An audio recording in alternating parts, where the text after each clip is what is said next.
This video provides an introduction to the number dials puzzles. Here we have a single number dial, and notice that there's a pointer that starts pointing up. Our goal is to open a lock, and to open the lock, this pointer needs to go around our dial one or more times and end pointing straight up as it does now. We can control the movement of the pointer by entering different numbers here. Right now it says the pointer will advance 3 times. So let's try that. I'm going to press the Go Slowly button. And we see the pointer move once, twice, and 3 times. Well, our lock did not open because the pointer did not end up pointing straight up the way it started. So I'm going to press Reset and change my pointer movement so that the pointer will move 4 times. Let's try again. And this time I'm going to press Go Quickly. 1, 2, 3, 4 times, and our lock opens. Well, that's no big surprise. However, we could try other values for the number of times the pointer moves. For example, I might try 8. And now if I reset and go quickly again, the pointer moves twice around the dial and ends up opening our lock. So we can explore multiples using this simple model. I can also change the number of tick marks on the dial. If I tap here, I could change the number of tick marks to 9, for example, and then reset my dial and experiment with different values that will allow my lock to open. In the lower right corner, I can move to my second model.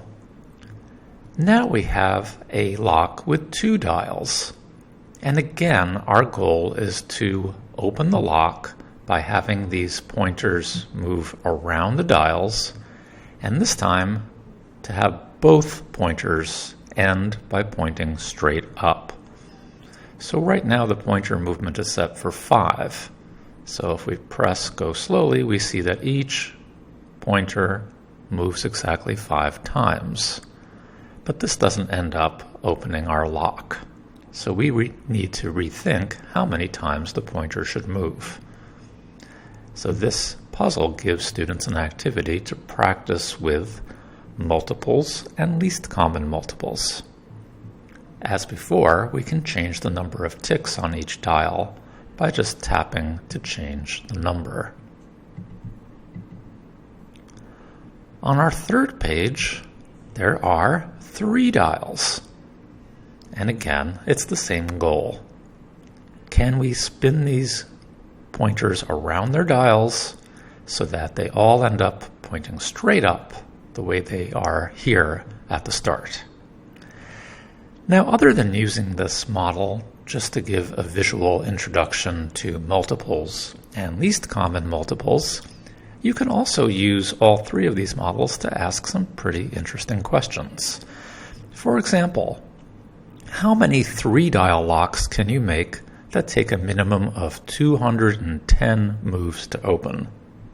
Or suppose we decide that each dial on the 2-dial lock must have more than 1 but fewer than 10 ticks. Which such lock will take the most moves to open? So for that, you'll need to experiment by changing the number of tick marks on these 2 dials. Another example is to describe a 2-dial lock that would take a really long time to open once you set it in motion. So these are some examples of questions you might pose to students, and there are more questions on the blog post page that's linked below the video here.